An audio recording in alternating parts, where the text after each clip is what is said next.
sabés, Huguito, que en el último Cosquín Rock de hace un mes y pico, escuché un tema de 2 minutos y sonaba tan adecuado a la realidad esta que vivimos hoy, como en el mejor momento de esa banda, en su momento de mayor gloria. Y ahí empecé a pensar en la vigencia del punk, que a mí me gusta y sigo escuchando, pero en la vigencia del punk en lo concreto, en la calle, hoy. ¿Cómo ves vos esa conexión? Yo creo que a esta altura de ciertas épocas, creo que el punk sigue respondiendo a una cultura muy profética que tiene que ver con la corporalidad política. Antes de que se hable y antes que se diga sobre la instancia de la música o la instancia del cuerpo como elemento político, ¿no? Porque si uno se va a ciertos años de investigación y demás, cuando comienza a hablarse sobre la escena del punk, ya sea en los finales de los 60, en Inglaterra sobre todo, y parte de los Países Bajos, donde surge justamente la escena esa, porque la escena del punk viene después de la ola británica de bridge metal, sí, que comienza a surgir aproximadamente en el 70, donde, qué sé yo, por ejemplo, autores como Raymond Williams, Fritz Heim, que hablan justamente sobre lo que era la basura o el trash white. Que el trash white es la basura blanca, digamos, ¿no? Eran los tipos inservibles para hacer lo que tendrían que hacer los padres, que eran mineros, metalúrgicos, y eran tipos que estaban aferrados en ese sentido de la palabra, con el tema del metal, ¿no? De ahí surge Iron Maiden, Black Metal, toda la distancia. Pero el punk surge en ese momento, y cuando llega a Argentina, digamos que no es porque siempre hubo así como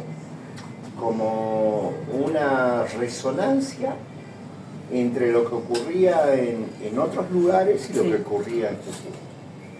Por ejemplo, en Argentina llega recién a fines de los 80 el punk, con Los Violadores, Los Gatos Sucios, comienzan otro tipo de bandas, se escuchan Sumo, que es más ya de lo que se denomina el post-punk y demás, y recién en Jujuy llega la época de los 90 donde surge eso, ¿no? Y surge en una instancia que es totalmente política, porque en los 90 en San Salvador y Jujuy había movilizaciones, marchas, claro, gobernadores nos pagaban con bonos provinciales, pleno movimiento piquetero, liberación del mercado, venta de Altos Hornos Zapla, venta de esto, y yo creo que los nombres de las bandas de música en ese momento eran adecuados a lo que realmente querían responder.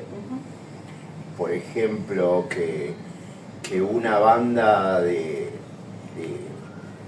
acá de San Salvador se llame Mosco Verde, otra de Palpalá que se llama Mentes Perdidas, y a nivel nacional que una banda se llame Flema, 2 minutos, no demuestra interés, por ejemplo, en el LGTBI. ¿Viste?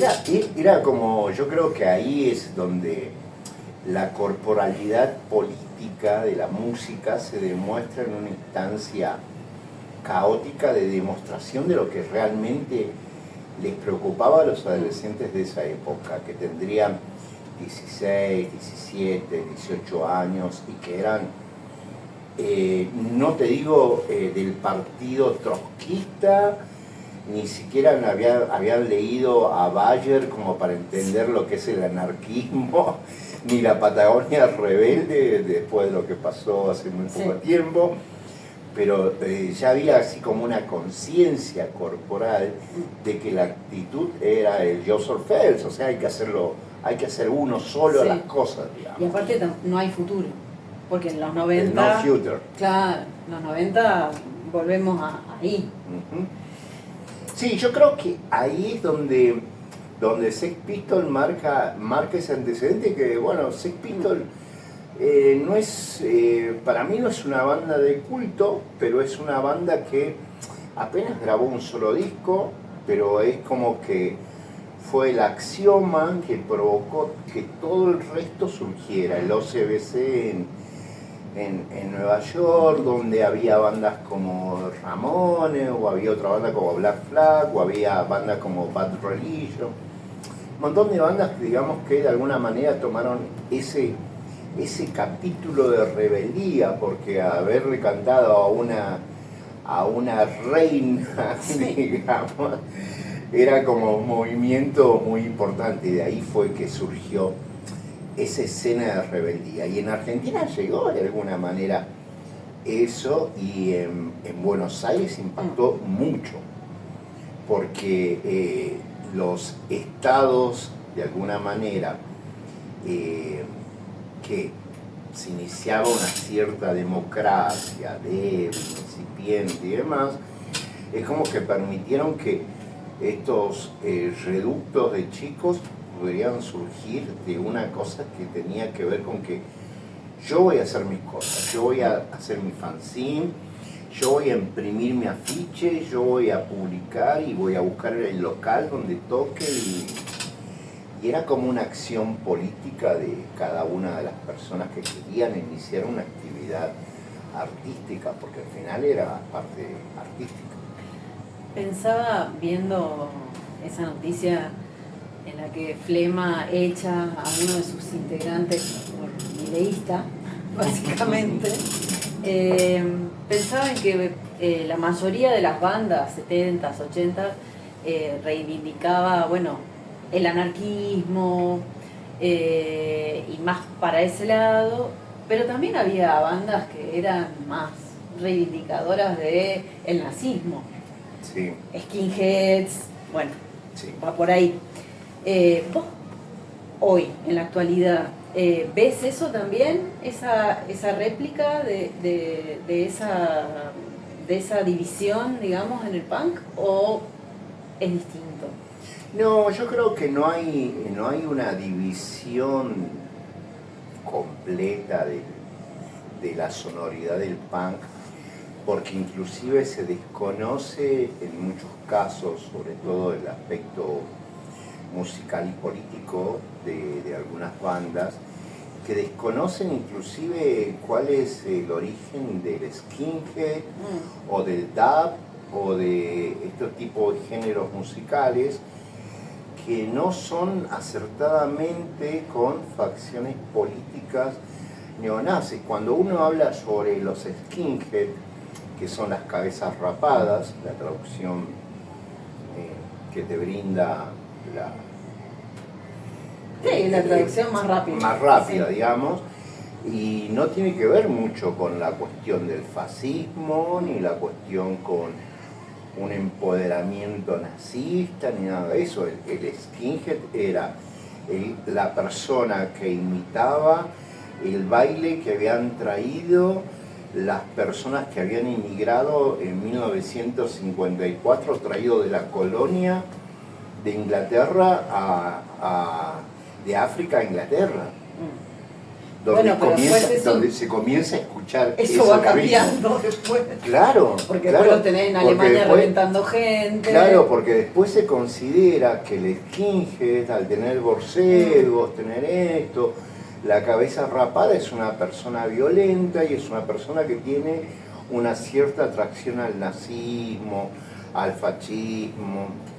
Y es así como una solapa que dentro de la música no figura, digamos. Pero sí no tiene una referencia directa. No, pero sí figura como una cuestión política, y es muy importante remarcarla, porque también acá en Argentina, con el el hard rock de Buenos Aires, que ellos tienen una primera grabación en 1995 que se llama Invasión Punk, donde graba Flema, B.O.D., DNI, hay como 8 bandas que graban donde todos eran de la actitud, de alguna manera, de ese estilo de comportamiento, donde la violencia corporal que se ve en los recitales es parte de la esencia de la cultura de la música, pero no por ende tiene que ser una violencia que después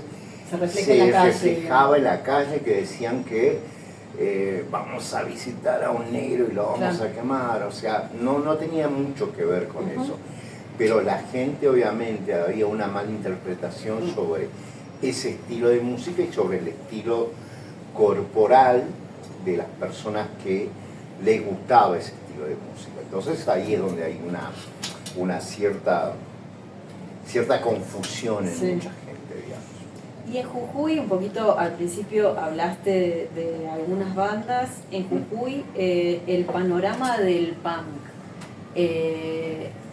Porque uno mira y el punk, o sea, empezó en la década del 70, llegó a Argentina, qué sé yo, pero sigue. Hay bandas, se escucha punk nuevo, ¿no? Sí. Entonces, ¿y en Jujuy qué pasa con esa escena? No, en Jujuy es un caldo de cultivo de todos los experimentos que pudo haber, digamos, porque hay y sigue habiendo bandas de heavy metal, sigue habiendo bandas de punk rock, sigue existiendo de alguna manera ese pequeño germen inculcado sobre la idea del anarquismo sin ni siquiera haber leído lo que es un tratado de anarquistas de los que llegaban de los puertos a Buenos Aires en la década del 40. Eso convengamos, pero ya la esencia política de la gente que promueve y difunde la cultura que tiene que ver con el punk es esta idea de un poco hacerlo porque uno quiere hacerlo. Claro. Y yo creo que también en eso es como que tu proyecto, tu programa, tu esencia o tu libro o las cosas que vos hagas, tiene que también tener una razón de un poco del punk. Porque no ganas guita con eso, no ganas plata, no ganas fama, ni fortuna, no sos Mirta Legrand, pero te das el gusto de hacerlo, digamos. Y entonces las bandas de punk también creo que se nutren en función de eso. Más allá que ya no está tan en boga ni en moda, digamos, la música punk, pero sigue siendo una pequeña porción, pequeños fragmentos de lo que realmente sucedió y sucede, digamos. Pero no es lo que hoy por hoy los adolescentes podrían llegar a escuchar. Porque la sonoridad de los adolescentes hoy por hoy está atravesada por pequeños fragmentos musicales de artistas, de alguna u otra manera, que son totalmente efímeros y que ya no queda demasiado en la retina acústica, si se quiere decirla. Vos hiciste Viaje Eterno, antología de letras del rock jujeño, ese más o menos en el 2015, después vino Rock del País. Primero fue Rock del País en el 2010, luego Viaje Eterno y después el tercer libro fue el Rock del País 2. ¿Y estás trabajando, tenés algún proyecto nuevo? ¿Estás trabajando? Sí, quiero estoy ahora trabajando sobre un proyecto nuevo, sobre un libro nuevo, que va a ser sobre chicas de nuestro cantón, en Jujuy. Sí. Buenísimo. Sí, porque quiero dar a visibilidad de alguna manera a toda la comunidad femenina que se fue sumando a la escena de la música, que antes no se la tenía en cuenta o que antes no se la visibilizaba o que antes de alguna u otra manera no aparecían como tal. Y hoy por hoy, más allá de que haya cantoras, Nora Belaya, podemos nombrar un montón, de que son del aspecto más feminista de la música, pero hay como una invisibilidad de estas mujeres que estuvieron trabajando en la escena del rock. O sea, a mí me parece que es como darles de alguna u otra manera un lugar para visibilizarlas a ellas como parte de la escena. Conozco alguna banda de solo mujeres, pero ¿hay varias? Hay varias. Ajá. Sí. Bien. Acá las locales está Daga Malapraxis, está las chicas de lo que eran L7, después había otra banda que eran más de metálica y fusión, ¿no? Hay Escalarrastra. Escalarrastra también, que tiene la mayor cantidad de chicas, pero es como que hay una escena de mujeres que realmente hacen música y que a mí me parece que visibilizarlas a ellas es importante porque son artistas y aparte porque también la idea de que solamente la música o las bandas de rock tienen que ser solamente de personas masculinas no concuerda con estos tiempos en los cuales estamos viviendo. Y no, aparte seguramente hace muchísimo tiempo hay mujeres que están tocando en bandas que por ahí, bueno, no es tan evidente porque no le das bola. No, porque la escena argentina, si uno se pone a pensar, claro, en la escena argentina... Spumer, por ejemplo. Gabriela Spumer, claro, está Mari Díaz, está la gente de Córdoba, o sea, hay millones, Actitud María sí. Marta, sí, hay una cantidad de chicas que realmente están haciendo escena hoy en Argentina sobre ese tipo de música, y también es como que el trap o el género que tiene que ver con el hip hop y demás habilitó y abrió una puerta para esa claro, escena. seguro. Y sí, ahí aparecen figuras como Casu, Nicky Nicola, sí, Joaquín, más allá sí, de que los ritmos musicales no gusten o no sean concordantes con la opinión de cada uno, es darles de alguna manera para mí un lugar de visibilidad, porque me parece que está bien. El otro día justamente estaba leyendo un libro que sacó la gente de la editorial Gourmet Musical, de un doctor en sociología que tiene, el libro me pareció interesante por el nombre, porque es de quién es mi culo. Y es sobre el meneo y sobre los movimientos del trap en la música argentina. ¿Qué es lo que tiene que ver la corporalidad de la mujer femenina dentro de la música, ¿no? Sobre la ropa corta, sobre la insinuación sexual, sobre que esto, el otro. Y ahí me parece que también es una visión que no la tenemos que perder, porque todo esto, lo que está sucediendo y lo que está pasando, es una cierta etapa de transformación que no sabemos a dónde va a llegar. Pero es importante tener foco y atención seguro, en esas cosas. Y aparte ir registrando está muy bien. Sí. Bueno, gracias por venir. Gracias a vos, como siempre.